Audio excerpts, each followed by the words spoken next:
സഭയോടൊപ്പം സുവിശേഷ പ്രഘോഷണം എന്ന സഭയുടെ ദൗത്യത്തിൽ പങ്കുചേരുന്ന മിസിയോ ടീമിൻ്റെ മുഖപത്രമാണ് മിസിയോ വൈബ്സ്.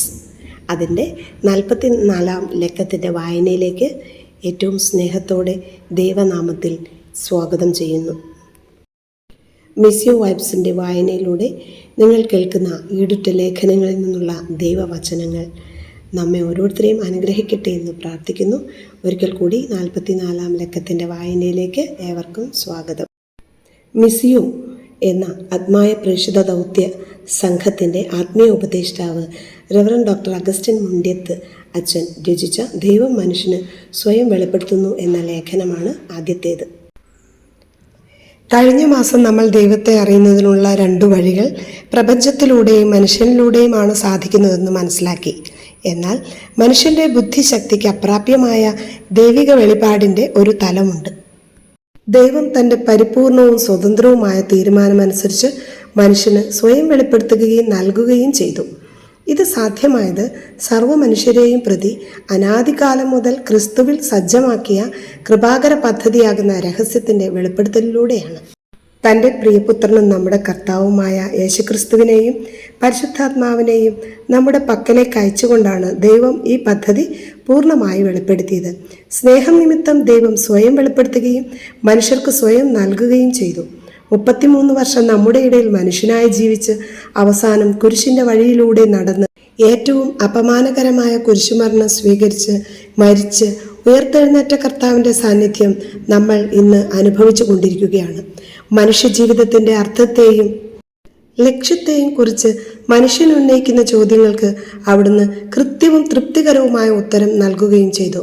ഇത് ദൈവം വെളിപ്പെടുത്തിയത് വാക്കുകളും പ്രവൃത്തികളും വഴി തൻ്റെ രഹസ്യം പടിപടിയായി മനുഷ്യനെ അറിയിച്ചുകൊണ്ടാണ്.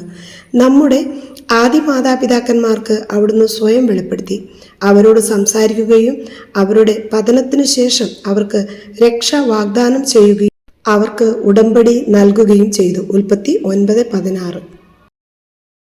ദൈവം അബ്രാഹത്തെ തിരഞ്ഞെടുത്ത് അബ്രാഹവും അദ്ദേഹത്തിൻ്റെ സന്തതികളുമായി ഒരു ഉടമ്പടി ഉണ്ടാക്കി. ഈ ഉടമ്പടിയിലൂടെ ദൈവം തൻ്റെ ജനത്തെ രൂപപ്പെടുത്തുകയും മോശ വഴി അവർക്ക് നിയമം വെളിപ്പെടുത്തുകയും ചെയ്തു. മനുഷ്യവർഗം മുഴുവനും വേണ്ടി നിശ്ചയിക്കപ്പെട്ടിട്ടുള്ള രക്ഷ സ്വീകരിക്കുവാൻ പ്രവാചകന്മാർ വഴി ദൈവം ആ ജനത്തെ സജ്ജമാക്കി. തൻ്റെ ഏകജാതനെ അയച്ചുകൊണ്ട് തന്നെ പൂർണ്ണമായി വെളിപ്പെടുത്തി. ഈ പുത്രനിൽ ദൈവം തൻ്റെ ഉടമ്പടി എന്നേക്കുമായി ഉറപ്പിക്കുകയും ചെയ്തു. ഈ പുത്രൻ പിതാവിൻ്റെ അന്തിമ വചനമാണ്. തന്നിമിത്തം അവനുശേഷം ഇനി വേറൊരു വെളിപാട് ഉണ്ടായിരിക്കുകയില്ല. എല്ലാ മനുഷ്യരും രക്ഷ പ്രാപിക്കണമെന്നും സത്യത്തിൻ്റെ അറിവിലേക്ക്, അതായത് യേശുക്രിസ്തുവിലേക്ക് വരണമെന്നും ദൈവം ആഗ്രഹിക്കുന്നു. 1 തിമോത്തി 2:4, യോഹന്നാൻ 14:6. ഈ വെളിപാട് ഭൂമിയുടെ അതിർത്തികൾ വരെ എത്തേണ്ടതിനായി സർവ്വജനതകളോടും വ്യക്തികളോടും ക്രിസ്തു പ്രഘോഷിക്കപ്പെടണം. 2-ാം വത്തിക്കാൻ സൂനഹദോസിൻ്റെ ദൈവിക വെളിപാട് എന്ന പ്രമാണരേഖയിൽ ഇപ്രകാരം രേഖപ്പെടുത്തിയിരിക്കുന്നു: സർവ്വജനതകളുടെയും രക്ഷയ്ക്കു വേണ്ടി ദൈവം ലോകത്തിനു നൽകിയ വെളിപാട് അതിൻ്റെ പൂർണ്ണതയിൽ എക്കാലവും സംരക്ഷിക്കപ്പെടുന്നതിനും എല്ലാ തലമുറകളിലേക്കും കൈമാറ്റപ്പെടുന്നതിനും വേണ്ട സജ്ജീകരണങ്ങളെല്ലാം ദൈവം കാരുണ്യപൂർവ്വം നടത്തി.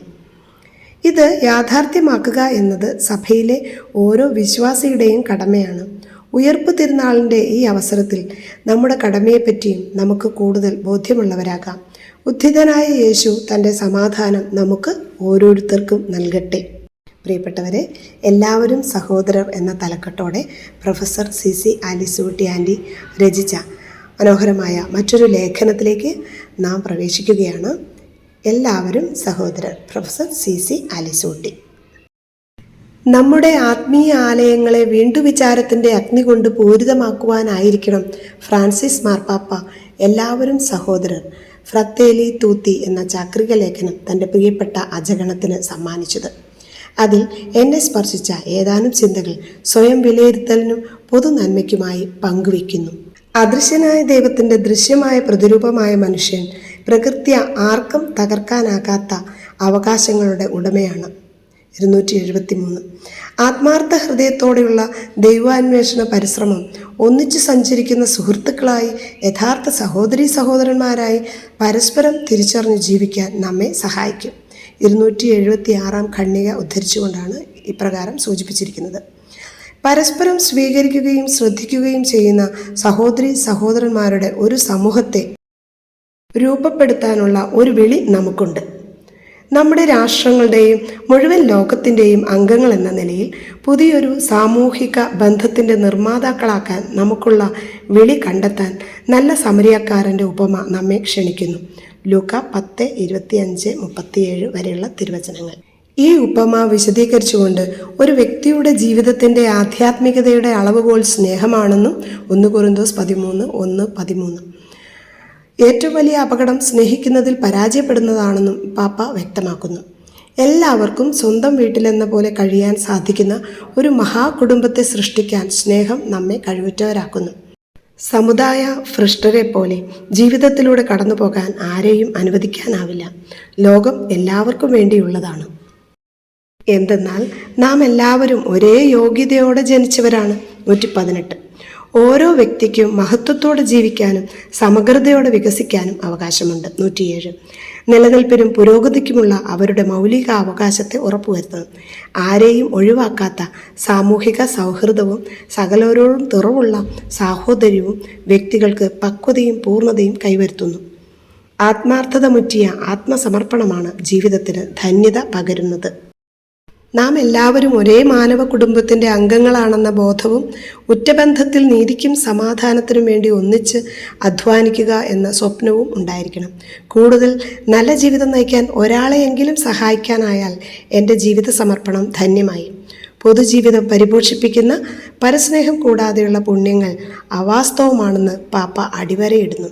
വിശുദ്ധ തോമസ് അക്വിനാസിനെയും വിശുദ്ധ അഗസ്തീനോസിനെയും ഉദ്ധരിച്ചുകൊണ്ട് അത്യാഗ്രഹിയായ ഒരു വ്യക്തിയുടെ സംയമനം പുണ്യമല്ല, പരസ്നേഹം കൂടാതെയുള്ള പുണ്യങ്ങൾ ദൈവം ആഗ്രഹിക്കുന്ന രീതിയിൽ കൽപ്പനകളുടെ നിറവേറ്റലാകില്ല എന്നിങ്ങനെ പാപ്പ വ്യക്തമാക്കുന്നു.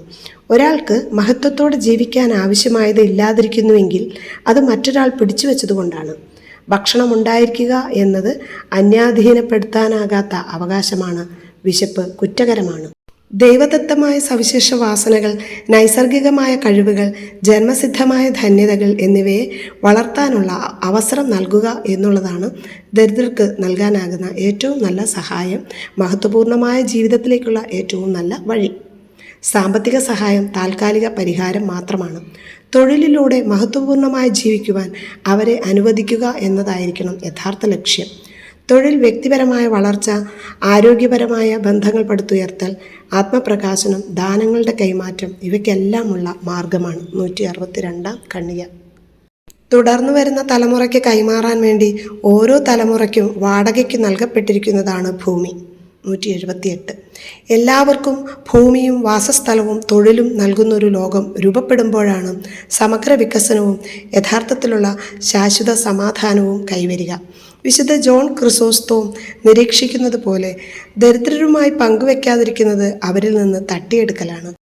മഹാനായ വിശുദ്ധ ഗ്രിഗറിയുടെ അഭിപ്രായത്തിൽ അടിസ്ഥാന ആവശ്യങ്ങൾ നിറവേറ്റുന്നതിന് വേണ്ടവ നമ്മൾ മറ്റുള്ളവർക്ക് നൽകുമ്പോൾ അവരുടേതാണ് നാം നൽകുന്നത്. സകലർക്കുമുള്ള അന്യാധീനപ്പെടുത്താനാകാത്ത തുല്യ മഹത്വം, സകലരും സഹോദര ലോകം പൊതുഭവനം എന്ന നിലയിലുള്ള അവകാശവും വികസനത്തിനുള്ള ഉത്തരവാദിത്വവും എന്നിവ തിരിച്ചറിഞ്ഞ് സാർവത്രിക സാഹോദര്യവും സാമൂഹിക സമാധാനവും കൈവരുത്തുവാൻ സകലരും അർപ്പിതരാകണം. ഖണ്ഡിക 127. എല്ലാവർക്കും കൂടുതൽ മഹത്വീകൃതമായ ജീവിതം ഉറപ്പുവരുത്താൻ ഐക്യദാർഢ്യവും ഗൗരവപൂർണവുമായ പരിശ്രമവും വേണം. ദയ അഥവാ കാരുണ്യം എന്നത് സൗമ്യവും സന്തോഷകരവും പിന്തുണ നൽകുന്നതുമായ മനോഭാവമാണ്. ഒരു കാരുണ്യ പ്രവൃത്തി മറ്റുള്ളവരെ ദ്രോഹിക്കാതിരിക്കാനുള്ള ശ്രദ്ധ, ഭാരങ്ങൾ കുറയ്ക്കാനുള്ള സന്നദ്ധത, അപരരോട് ബഹുമാനം കാണിക്കുക, അവരെ ആദരിക്കുക എന്നിവ ദയയുടെ വ്യത്യസ്ത രൂപങ്ങളാണ്. മറ്റുള്ളവർക്ക് സേവനം ചെയ്യുന്നതിൽ ബദ്ധശ്രദ്ധരായ, തനിക്കുള്ളത് മറ്റുള്ളവരുമായി പങ്കുവെക്കുന്നതിന് സന്നദ്ധതയുള്ള മനുഷ്യർ ഒന്നിച്ചു കഴിയുക എന്ന മൂല്യത്തിന് പ്രാധാന്യം നൽകുന്ന ഒരു നവീന സമൂഹത്തെ രൂപപ്പെടുത്തുന്ന വഴിയാണ് യഥാർത്ഥ അനുരഞ്ജനം സാധ്യമാകുന്നത്. അനുരഞ്ജനത്തിനും പരസ്പര വികസനത്തിനും വേണ്ടി പരിശ്രമിച്ചുകൊണ്ട് സംവാദത്തിലൂടെ നീതിക്ക് വേണ്ടി നാം പരിശ്രമിക്കുമ്പോഴാണ് യഥാർത്ഥ സമാധാനം നേടാൻ കഴിയുന്നത്. എല്ലാവർക്കും സ്വന്തം വീട്ടിലെന്ന പോലെ കഴിയാൻ സാധിക്കുന്ന ഒരു മഹാകുടുംബത്തെ സൃഷ്ടിക്കാൻ സ്നേഹം നമ്മെ കഴിവുറ്റവരാക്കുന്നു. ഖണ്ഡിക 62. ആത്മാർത്ഥവും വിനീതവുമായ ദൈവാരാധന ജീവന്റെ വിളിയോടുള്ള ആദരവിലും മറ്റുള്ളവരുടെ മഹത്വത്തോടും സ്വാതന്ത്ര്യത്തോടുമുള്ള ബഹുമാനത്തിലും എല്ലാവരുടെയും ക്ഷേമത്തിനായുള്ള സ്നേഹപൂർണമായ സമർപ്പണത്തിലുമാണ് ഫലം പുറപ്പെടുത്തുന്നത്. ഏറ്റവും താഴ്ന്നവരുമായി താതാത്മ്യപ്പെട്ടുകൊണ്ട് മാത്രമേ എല്ലാവരുടെയും സഹോദരൻ സഹോദരി ആയിരിക്കാനാവൂ. സാർവത്രിക സാഹോദര്യവും സമഗ്ര വികസനവും കൈവരുന്നതിന് സകലരുടെയും ക്ഷേമത്തിനായുള്ള സ്നേഹപൂർണമായ സമർപ്പണം ആവശ്യമായിരിക്കുന്നു. ഖണ്ഡിക 142. പ്രിയ ശ്രോതാക്കളെ, വനാന്തരന്തരത്തിലെ താപസ ഹൃദയങ്ങൾ തേടിയെന്ന മറ്റൊരു ലേഖനത്തിലേക്ക് നാം പ്രവേശിക്കുകയാണ്. ഡോക്ടർ ടെൻസി മാരിയറ്റിന് നമ്മോട് ചിലതൊക്കെ പറയാനുണ്ട് ഈ ലേഖനത്തിലൂടെ. ശാന്തമാവുക, ഞാൻ ദൈവമാണെന്നറിയുക എന്ന സങ്കീർത്തകന്റെ വാക്കുകളെ ഹൃദയത്തിൽ സ്വീകരിച്ച് ഏകാന്തതയിലെ നിശബ്ദ പ്രാർത്ഥനകളുടെ ആഴങ്ങൾ തേടുന്ന ആത്മീയതയ്ക്ക് വളരെയധികം ശോഷണം സംഭവിച്ചുകൊണ്ടിരിക്കുന്ന ഒരു കാലത്തും ലോകത്തുമാണ് നാം ഇന്ന് ജീവിക്കുന്നത്. താപസ ജീവിതമെന്ന് കേൾക്കുമ്പോൾ ഭാരതീയരായ നമുക്ക് ഹൈന്ദവ മഹർഷിമാരെയാണ് കൂടുതൽ ഓർമ്മ വരുന്നത്. ആദിമ നൂറ്റാണ്ടിൽ ക്രൈസ്തവ സന്യാസിമാർ താപസ ജീവിതം നയിച്ചിരുന്നു. താപസ ജീവിതത്തെ പുൽകി യേശുവിനെ സർവാത്മന പിൻചെല്ലുന്ന അഭിമന്യ മുരിക്കൻ പിതാവിനോടൊപ്പം ചില വ്യക്തിത്വങ്ങളുടെ ചിത്രങ്ങൾ ഇതിൽ നൽകിയിട്ടുണ്ട്. വിശുദ്ധ ബർണാഡ്, മരുഭൂമിയിലെ വിശുദ്ധ യോഹന്നാൻ എന്നിവരെക്കുറിച്ചൊക്കെ നമ്മൾ വായിച്ചിട്ടുണ്ടല്ലോ. എന്നാൽ ഈ ആധുനിക കാലത്തിലും നമ്മുടെ ഈ കൊച്ചു കേരളത്തിൽ താപസ ജീവിതത്തെ പുൽകി യേശുക്രിസ്തുവിനെ സർവാത്മന പിൻചൊല്ലുന്ന ശ്രേഷ്ഠ വ്യക്തിത്വങ്ങൾ ഉണ്ടെന്നുള്ളത് ഞങ്ങൾക്ക് തികച്ചും ആശ്ചര്യം ജനിപ്പിക്കുന്ന ഒന്നായിരുന്നു. മിനി ജോഷിയും ജസ് ചേച്ചിയും മാത്തിച്ചായനും ഞാനും അടങ്ങുന്ന ഒരു ചെറിയ സംഘമായിട്ടാണ് കുന്നും കുഴിയും താണ്ടി അഭിമന്യ മുരിക്കൻ പിതാവിനെയും അതിനോടടുത്തു തന്നെ വനാന്തരത്തിൽ കഴിയുന്ന സണ്ണി ബ്രദറിനെയും സഹോദരന്മാരെയും കാണാനായി പുറപ്പെട്ടത്. ഇക്കാലത്ത് എല്ലാ സുഖ സൗകര്യങ്ങളോടും കൂടി നഗരജീവിതം ആസ്വദിക്കാൻ സർവരും നഗരത്തിലേക്ക് ചേക്കേറുമ്പോൾ വിപരീത ദിശയിൽ സഞ്ചരിക്കാൻ തയ്യാറാകുന്ന ചില വ്യക്തിത്വങ്ങളെയാണ് ഞങ്ങൾ ഇവിടെ കണ്ടത്. ഇങ്ങനെ താപസ ജീവിതം ഏറ്റെടുത്ത് ആത്മീയ നിർവൃതി നുകരുന്ന സണ്ണി ബ്രദറും സഹോദരരുടെയും ഒരു ചിത്രം കൂടി ഈ ലേഖനത്തിൽ വളരെ നല്ല രീതിയിൽ ഉൾപ്പെടുത്തിയിട്ടുണ്ട്. കാനനച്ചായയിൽ ആത്മീയ നിർവൃതി നുകരുന്ന ഇവരുടെ ഈ ചിത്രങ്ങൾ ഇന്നിൻ്റെ വ്യതിരിക്തമായ കാഴ്ച തന്നെയാണ്. മലമുകളിലെ ഏകാന്തതയിൽ ദൈവപിതാവുമായി സല്ലപിക്കാൻ സമയാസമയങ്ങളിൽ പോയിരുന്ന ദൈവപുത്രനെ അനുകരിച്ച് പ്രാർത്ഥനാനിരതരായി ലോകസുഖങ്ങൾ പരിത്യജിച്ച് വനാന്തരത്തിലെ വൈതരണികൾ നിറഞ്ഞ മലമുകളിൽ അഭയം പ്രാപിച്ചിരിക്കുന്ന ഈ പ്രിയപ്പെട്ടവരുടെ അടുത്തേക്കുള്ള യാത്ര ഒരു തീർത്ഥാടനം പോലെ ഞങ്ങൾക്ക് തോന്നിയതിൽ അത്ഭുതപ്പെടുന്നില്ല. വിശുദ്ധ യോഹന്നാന്റെ സുവിശേഷത്തിൽ ഈശോ ഇങ്ങനെ അരുളി ചെയ്യുന്നു: പിതാവ് എന്നെ സ്നേഹിച്ചതുപോലെ ഞാനും നിങ്ങളെ സ്നേഹിക്കുന്നു, നിങ്ങൾ എൻ്റെ സ്നേഹത്തിൽ നിലനിൽക്കുവിൻ. ഈശോയുടെ ഈ വാക്കുകൾ പൂർണ്ണമായും ഹൃദയത്തിൽ ഉൾക്കൊണ്ടുകൊണ്ട് അവിടുത്തെ സ്നേഹ സായുജ്യത്തിൽ ജീവിതം മുന്നോട്ട് നയിക്കുന്ന ധീരരായ കുറച്ചു ചെറുപ്പക്കാരെയാണ് ഞങ്ങൾ വനയാത്രയിൽ കണ്ടുമുട്ടിയത്. ഇവരാണ് ഇടുക്കി ജില്ലയിലെ നല്ല തണ്ണിയിലുള്ള കൊടും കാട്ടിനുള്ളിൽ കറണ്ടും വെള്ളവും ഒന്നുമില്ലാത്ത ഒരു സ്ഥലത്ത് ഈശോയിൽ മാത്രം ആശ്രയം അർപ്പിച്ച് ജീവിക്കുന്നവർ. ആധുനിക നാഗരിക സുഖ സൗകര്യങ്ങൾക്ക് നടുവിലും സമാധാനം കണ്ടെത്താൻ കഴിയാതെ ജീവിക്കുന്ന ഇന്നത്തെ മനുഷ്യർക്ക് ഒരു വെല്ലുവിളിയായി ഓരോ നിമിഷവും ദൈവസന്നിധിയിൽ ആനന്ദിച്ചുല്ലസിക്കാൻ ബാഹ്യമായ സൗകര്യങ്ങളൊന്നും ആവശ്യമില്ലെന്ന് തെളിയിച്ചുകൊണ്ട് സണ്ണി ബ്രദറും കൂടെയുള്ള സഹോദരങ്ങളും തങ്ങളുടെ ജീവിതം കൊണ്ട് ലോകത്തിന് തികച്ചും വ്യത്യസ്തമായ ഒരു സന്ദേശം നൽകുന്നത്. സങ്കീർത്തനങ്ങൾ 119, 130 നാം ഇങ്ങനെ വായിക്കുന്നു: അങ്ങയുടെ വചനത്തിൻ്റെ ചുരുളഴിയുമ്പോൾ പ്രകാശം പരക്കുന്നു, എളിയവർക്ക് അത് അറിവ് പകരുന്നു. വചനം ധ്യാനിച്ചും നിരന്തരം പ്രാർത്ഥിച്ചും തേജോമയമായ മുഖത്തിനുടമകളായി തീർന്ന ഈ ചെറുപ്പക്കാർക്ക് ലോകത്തിൻ്റെ ആകുലതകളില്ല, ദുഃഖങ്ങളില്ല. പ്രത്യുത എപ്പോഴും നന്ദി നിറഞ്ഞ ഹൃദയത്തോടെ അവർ സർവദാ ലോകം മുഴുവനു വേണ്ടിയും മാധ്യസ്ഥം വഹിച്ചുകൊണ്ടേയിരിക്കുന്നു. 30 വയസ്സ് മുതൽ 65 വയസ്സ് വരെയുള്ള ആ ധന്യജീവിതങ്ങൾ ഇന്നത്തെ ലോകത്തിനു മുമ്പിൽ വലിയ ചോദ്യചിഹ്നമാണ്. ഉയർന്ന വിദ്യാഭ്യാസവും സാമൂഹിക പരിജ്ഞാനവും സിദ്ധിച്ച ഇവർ എന്തുകൊണ്ട് ഈ വഴി തെരഞ്ഞെടുത്തു എന്നതാണ് ലോകബുദ്ധിയിൽ ചിന്തിക്കുന്നവരെ കുഴയ്ക്കുന്ന ചോദ്യമായി മാറുന്നത്. പൗലോസ്ലീഹ പറയുന്നു: നാശത്തിലൂടെ ചരിക്കുന്നവർക്ക് കുരിശിന്റെ വചനം ഭോഷത്വമാണ്, രക്ഷയിലൂടെ ചരിക്കുന്ന നമുക്കോ അത് ദൈവത്തിന്റെ ശക്തിയത്രേ. 1 കൊരിന്തോസ് 1:18. ഈ സഹോദരങ്ങളോടൊന്ന് സംസാരിക്കുമ്പോൾ, അവരുടെ സാമീപ്യം അനുഭവിക്കുമ്പോൾ തന്നെ നസ്രായനായ ആ തച്ചനെ പിൻചെല്ലുന്നതിൻ്റെ ആഴമായ ആത്മീയത അവരുടെ കണ്ണുകളിൽ നിന്നും തിരിച്ചറിയാൻ നമുക്ക് കഴിയും. ഈശോ തൻ്റെ ഗിരിപ്രഭാഷണത്തിൽ പറയുന്നത് പോലെ ആത്മാവിൽ ദരിദ്രരായവർ ഇപ്പോൾ തന്നെ സ്വർഗരാജ്യം സ്വന്തമാക്കിയിരിക്കുന്നു എന്ന് വേണം നാം ഇവരിലൂടെ മനസ്സിലാക്കുന്നത്. ഇവിടെ നിന്നും ഏകദേശം 2 കിലോമീറ്റർ അകലത്തിലാണ് മെത്രാൻ പദവിയിൽ നിന്നും വിളിക്കുള്ളിലെ വിളി മനസ്സിലാക്കി സന്യാസ ജീവിതം തിരഞ്ഞെടുത്ത മുരിക്കൻ പിതാവിൻ്റെ ആശ്രമം സ്ഥിതി ചെയ്യുന്നത്. അദ്ദേഹത്തെയും കാണണമെന്നുള്ള ഞങ്ങളുടെ അദമ്യമായ ആഗ്രഹം ഞങ്ങളെ അവിടെയും എത്തിച്ചു. ചെറുതാകലിൻ്റെയും സ്വയം നിഷേധത്തിൻ്റെയും വലിയൊരു മാതൃക പിതാവ് നമുക്ക് മുൻപിൽ വരച്ചു കാട്ടുന്നു. യഥാർത്ഥത്തിൽ ഈശോയെ അനുഭവിച്ചറിഞ്ഞവർ അൽഫോൻസാമ പ്രാർത്ഥിച്ചതുപോലെ ലൗകിക ആശ്വാസങ്ങളെല്ലാം എനിക്ക് കൈപ്പായി പകർത്തണം എന്ന് ആത്മാർത്ഥമായി ആഗ്രഹിക്കുന്നു. മാർച്ച് മാസം 27-ാം തീയതി പാഞ്ചാലിമേടിനടുത്തുള്ള നല്ല തണ്ണിയിലേക്കുള്ള ഞങ്ങളുടെ യാത്ര വളരെ നല്ല ഒരു ആത്മീയ അനുഭവമായിരുന്നു. ഈ താപസരുടെ ജീവിതം നേരിട്ട് കണ്ടു മനസ്സിലാക്കിയപ്പോൾ താബോർ മലയിലെ ഈശോയുടെ രൂപാന്തരീകരണം ദൃശ്യമായ അനുഭവമാണ് ഞങ്ങൾക്കുണ്ടായത്. അവിടെ ആയിരിക്കുന്നത് നല്ലതെന്ന് ഞങ്ങൾക്ക് ഓരോരുത്തർക്കും തോന്നി. പക്ഷേ ഈശോയുടെ കൂടെ പോയ ശിഷ്യരെ എന്ന പോലെ ജീവിത യാഥാർത്ഥ്യങ്ങൾ ഞങ്ങളെയും മലയിൽ നിന്ന് താഴേക്കിറങ്ങാൻ പ്രേരിതമാക്കി. ആ ദിവസം ഞങ്ങൾക്ക് ലഭിച്ച ആത്മീയ പാഠങ്ങൾ സ്വയം ചെറുതാകാനും എളിമപ്പെടാനും കുറെ കൂടി സ്നേഹിക്കാനും ഞങ്ങളെ പ്രചോദിപ്പിക്കുന്നു. ലോകത്തോടുള്ള അമിതമായ മൈത്രി കുറയ്ക്കുവാനും കൂടുതലായി ദൈവസ്നേഹത്തിൽ നിറയുവാനും ഞങ്ങൾ ആത്മാർത്ഥമായി ആഗ്രഹിക്കുന്നു. ഇങ്ങനെ ഒരു യാത്ര ഒരുക്കിത്തന്ന ദൈവപിതാവിന് കോടാനുകോടി നന്ദി അർപ്പിക്കുന്നു. പ്രിയപ്പെട്ട കേൾവിക്കാരെ, അടുത്ത ലേഖനം നിക്സൺ എ രചിച്ച വിശുദ്ധ ജീവിതം നയിക്കുവാനും ആത്മരക്ഷ നേടുവാനും തിരുസഭയുടെ സത്യവിശ്വാസവും പ്രബോധനങ്ങളും വഹിക്കുന്ന പങ്ക് എന്ന വിഷയത്തിലുള്ള ഒരു മനോഹരമായ ലേഖനമാണ്. തുടർന്നൊരു നല്ല ചിത്രം നൽകിയിട്ടുണ്ട്. ശരിയായ പാതയിലൂടെ, അതായത് സഭ പ്രബോധിപ്പിക്കുന്ന സത്യവിശ്വാസങ്ങളും ദൈവിക ചിന്താഗതികളിലൂടെയും യഥാർത്ഥ വഴിയെ നടന്നെടുക്കേണ്ട ഒരു കുട്ടി, ഓരോ സഭ മക്കളും എന്നുള്ള ഒരു സൂചന നൽകുന്ന നല്ലൊരു ചിത്രമാണ് കൊടുത്തിരിക്കുന്നത്. ലേഖനത്തിലേക്ക് പ്രവേശിക്കാം. ആത്മരക്ഷയും ജീവിത വിശുദ്ധിയും സത്യവിശ്വാസത്തിൽ. കത്തോലിക്ക വിശ്വാസം അനുസരിച്ച് ദൈവജനത്തിൻ്റെ ആത്യന്തിക ലക്ഷ്യം ആത്മരക്ഷയാണ്. ആത്മരക്ഷ എന്നത് കേവലം വ്യക്തിപരമായ നേട്ടമല്ല, മറിച്ച് ദൈവത്തിൽ നിന്നുള്ള ഒരു ദാനമാണ്. അത് കൂദാശകളിലൂടെയും പ്രാർത്ഥനയിലൂടെയും വിശുദ്ധിയുള്ള ജീവിതത്തിലൂടെയും നേടിയെടുക്കാവുന്നതാണ്.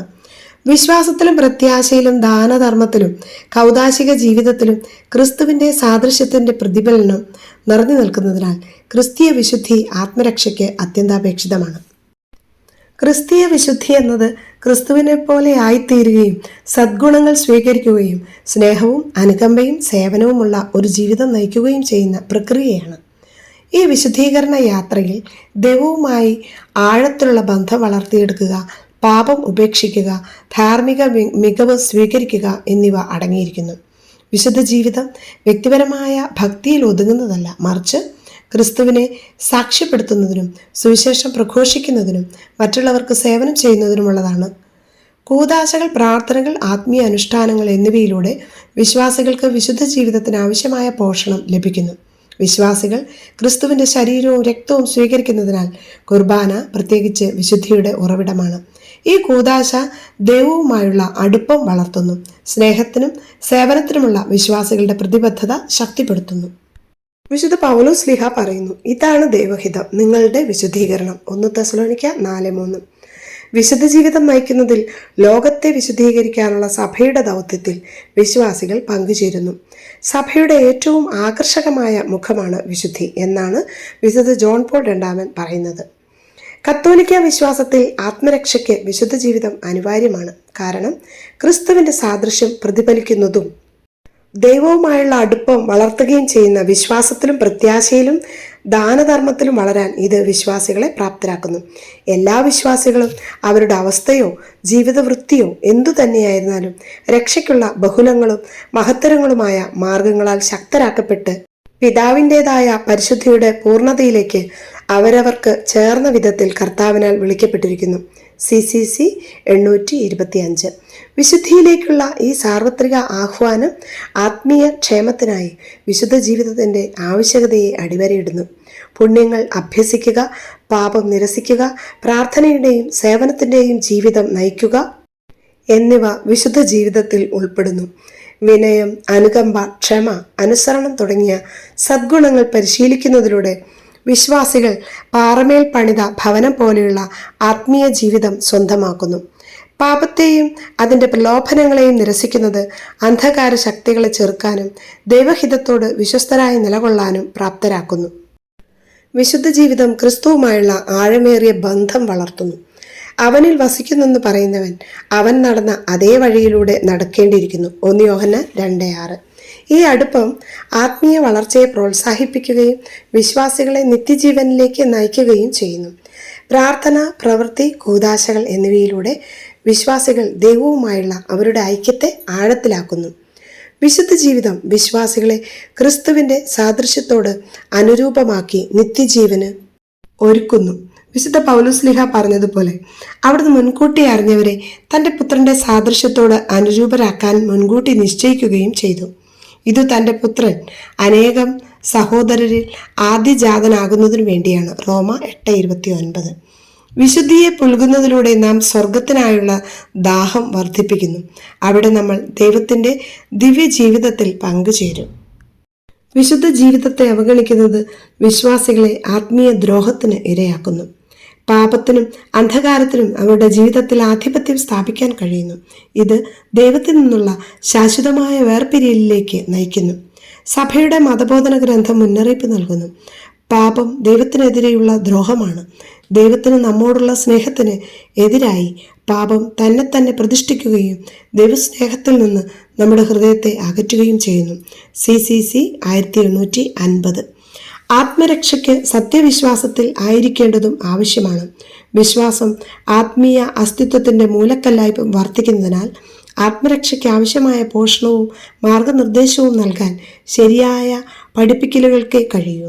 കത്തോലിക്ക സഭയുടെ മതബോധന ഗ്രന്ഥം വിശ്വാസത്തെ സംക്ഷിപ്തമായി നിർവചിക്കുന്നത് ദൈവത്തിലും അവൻ വെളിപ്പെടുത്തിയ എല്ലാ കാര്യങ്ങളിലും നാം വിശ്വസിക്കുന്ന ദൈവശാസ്ത്രപരമായ ഗുണമാണ് എന്നുള്ളതാണ്. CCC 1814. ഈ അടിസ്ഥാന ആശയം ദൈവവുമായുള്ള ബന്ധം വളർത്തുന്നതിൽ വിശ്വാസത്തിൻ്റെ സുപ്രധാന പങ്കിനെ വരച്ചു കാട്ടുന്നു. വിശ്വാസത്തിലൂടെ വിശ്വാസികൾക്ക് ദൈവിക ജീവന്റെ ദാനം ലഭിക്കുന്നു.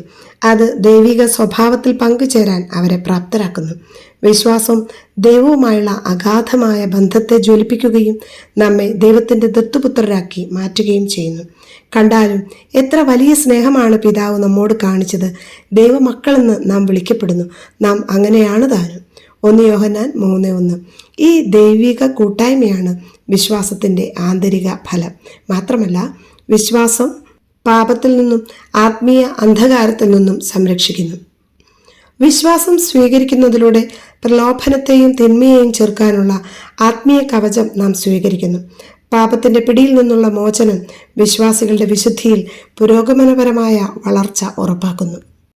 രക്ഷയ്ക്ക് വിശ്വാസം അനിവാര്യമാണെന്ന് കത്തോലിക്ക സഭ അസന്നിഗ്ധമായി പഠിപ്പിക്കുന്നു. എഫെസസ് 2:8 വിശുദ്ധ പൗലോസ്ലീഹ നൽകുന്ന ഉറപ്പ് ഇതിന് ബലമേകുന്നു. വിശ്വാസം വഴി കൃപയാലാണ് നിങ്ങൾ രക്ഷിക്കപ്പെട്ടത്. മനുഷ്യന്റെ അന്ത്യങ്ങളിലെ സ്വർഗം, നരകം, ശുദ്ധീകരണ സ്ഥലം എന്നിവ ആത്മരക്ഷയെയും വിശുദ്ധിയെയും സാരമായി ബാധിക്കുന്ന ശാശ്വത ലക്ഷ്യസ്ഥാനങ്ങളാണെന്ന് കത്തോലിക്ക സഭ പഠിപ്പിക്കുന്നു. മനുഷ്യ അസ്തിത്വത്തിൻ്റെ ആത്യന്തിക ലക്ഷ്യമായ സ്വർഗം ആത്മരക്ഷയുടെ പരിസമാപ്തിയാണ്. അവരുടെ വിശ്വാസികൾ ദൈവവുമായുള്ള നിത്യമായ ഐക്യം അനുഭവിക്കുന്നു. ക്രിസ്തുവിനോട് കൂടെ ആയിരിക്കുക എന്നതാണ് ജീവിതം. കാരണം ക്രിസ്തു എവിടെയോ അവിടെയാണ് രാജ്യം. CCC 1023-1025. സ്വർഗം നേടുന്നതിന് വിശ്വാസികൾ വിശുദ്ധിക്കായി പരിശ്രമിക്കുകയും വിശ്വാസത്തിൻ്റെയും പ്രത്യാശയുടെയും ദാനധർമ്മത്തിൻ്റെയും ജീവിതം നയിക്കുകയും വേണം. നരകം ദൈവത്തിൽ നിന്നുള്ള നിത്യമായ വേർപിരിയലിൻ്റെ അവസ്ഥയും പാപത്തിനും അനുതാപത്തിനും എതിരായ ശക്തമായ മുന്നറിയിപ്പായും വർത്തിക്കുന്നു. CCC 1033-1037. നരകത്തിൻ്റെ യാഥാർത്ഥ്യം തിരിച്ചറിയുന്നത് മാനസാന്തരത്തിലൂടെയും കുമ്പസാരത്തിലൂടെയും ജീവിത വിശുദ്ധിയിലൂടെയും ആത്മരക്ഷ നേടുന്നതിന് വിശ്വാസികളെ പ്രേരിപ്പിക്കുന്നു. ശുദ്ധീകരണത്തിൻ്റെ ഒരു താത്കാലിക അവസ്ഥയായ ശുദ്ധീകരണ സ്ഥലം ശേഷിക്കുന്ന ന്യൂനതകളെ ശുദ്ധീകരിച്ചുകൊണ്ട് വിശ്വാസികളെ സ്വർഗത്തിലേക്ക് ഒരുക്കുന്നു. പ്രാർത്ഥനകളിലൂടെയും പരിത്യാഗങ്ങളിലൂടെയും ശുദ്ധീകരണ സ്ഥലത്തെ ആത്മാക്കളെ സഹായിക്കാൻ വിശ്വാസികൾക്ക് കഴിയും. ആ രീതിയിലും വിശ്വാസികൾക്ക് കൃപകൾ നേടാനും വിശുദ്ധിയിൽ വളരാനും സാധിക്കും. സ്വർഗം, നരകം, ശുദ്ധീകരണ സ്ഥലം എന്നിവ മനസ്സിലാക്കുന്നത് വിശ്വാസികളെ ജീവിതത്തിൻ്റെ ഓരോ തലത്തിലും വിശുദ്ധിക്കു വേണ്ടി പൊരുതാനും ആത്മരക്ഷ ലക്ഷ്യം വയ്ക്കാനും പ്രേരിപ്പിക്കുന്നു. ഈ അർത്ഥത്തിൽ ഇവയെക്കുറിച്ചുള്ള തിരുസഭയുടെ പ്രബോധനങ്ങളും വിശ്വാസങ്ങളും വിശുദ്ധിയും ആത്മരക്ഷയും എന്ന വിഷയത്തിന് ഏറെ പ്രാധാന്യം നൽകുന്നു. ഈ ശാശ്വത ലക്ഷ്യസ്ഥാനങ്ങളെ അംഗീകരിക്കുന്നതിലൂടെ വിശ്വാസികൾ ആത്മരക്ഷയ്ക്കും വിശുദ്ധിക്കും വേണ്ടിയുള്ള അവരുടെ പരിശ്രമം തീവ്രമാക്കുന്നു. സഭാതനയരായ നമ്മുടെ ഓരോരുത്തരുടെയും നിത്യരക്ഷയ്ക്ക് ഉതകുന്ന പ്രധാനപ്പെട്ട കാര്യങ്ങൾ വളരെ ലളിതമായും സമ്പന്നമായും വിവരിച്ച നിക്സന് അഭിനന്ദനങ്ങൾ അറിയിക്കുന്നു. മിസ്സിയോ വൈബ്സിനെ കുറിച്ചുള്ള നിങ്ങളുടെ അഭിപ്രായങ്ങളും നിർദ്ദേശങ്ങളും എഴുതുമല്ലോ, പറയുമല്ലോ. കൂടാതെ മിസ്സിയോ ഔട്ട്റീച്ച് കോഴ്സുകളെ പറ്റിയുള്ള ഒരു നിർദ്ദേശവും ഫോൺ നമ്പറും ഇവിടെ നൽകിയിട്ടുണ്ട്. തുടർന്നും മിസ്സിയോ വൈബ്സിൻ്റെ പുതിയ ലക്കങ്ങളുടെ വായനയിലേക്കും കേൾവിയിലേക്കും എല്ലാവരെയും സ്വാഗതം ചെയ്യുന്നു.